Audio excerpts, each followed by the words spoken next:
Hello and welcome to Gun Theory. Today we're taking a look at Resident Evil 2's Lightning Hawk. In real life, this would be the Magnum Research Desert Eagle XIX. As always, we're judging the realism by appearance, performance, and general circumstances.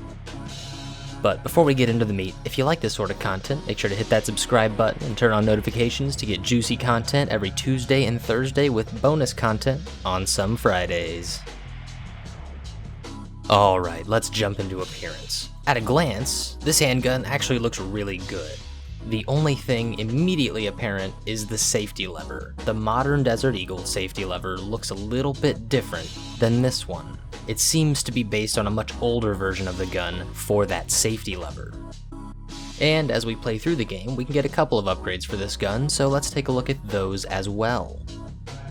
So we'll notice that the entire slide and barrel are now different, with the barrel being most likely a 10-inch barrel with a compensator. While there is a 10-inch barrel that you can buy from Magnum Research for these guns, it doesn't look anywhere near as cool as this one. And looking closer, we can see that it says Prototype Model Phase 1 right on the top of the barrel there. This is most likely another custom job from Raccoon City's most beloved gunsmith, Kendo. While it would be quite difficult, it is absolutely possible to make such a custom upper assembly.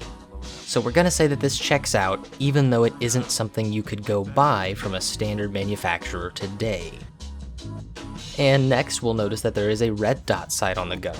It looks pretty generic, and many companies offer red dots that look very similar to this one, so this also checks out.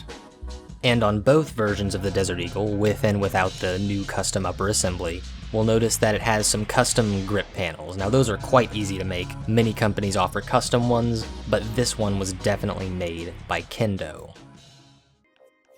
Next, let's have a look at performance. We can see that this pistol has an incredibly harsh recoil impulse.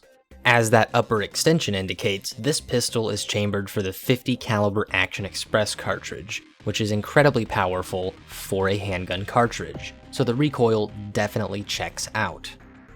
Moving on to the damage, we can see that not only does it absolutely wreck the bodies of these zombies, it kills them very quickly.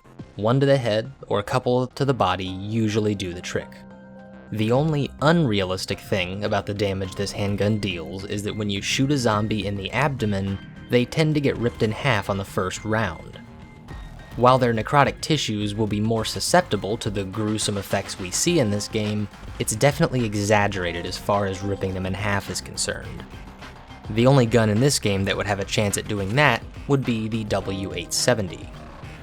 And as for magazine capacity, we see that it is 7 rounds of 50 AE, which is exactly accurate. Even though this gun is gigantic, it still can't fit that many rounds into the grip because those cartridges are absolutely huge. Now for the general circumstances. Does it make sense that STARS would be using the Desert Eagle? Absolutely not. As we discussed in the D50 video, this handgun is not at all suited to military or law enforcement applications. You'd be much better off carrying this pistol on trips to the Alaska wilderness to defend against a brown bear attack. With that being said, however, part of the story of this game tells us that the city officials, including Police Chief Irons, are incredibly corrupt. So if someone in charge of purchasing wanted to waste the city's money on a cool but impractical handgun, they absolutely could have done so. So they did good on appearance, mostly good on performance, and wavered a bit on general circumstances. For that reason, I'd give the Lightning Hawk a realism score of 60%. I thought they did very well, except for a few minor complaints. This handgun does not belong in law enforcement or military settings, regardless of how cool it may be.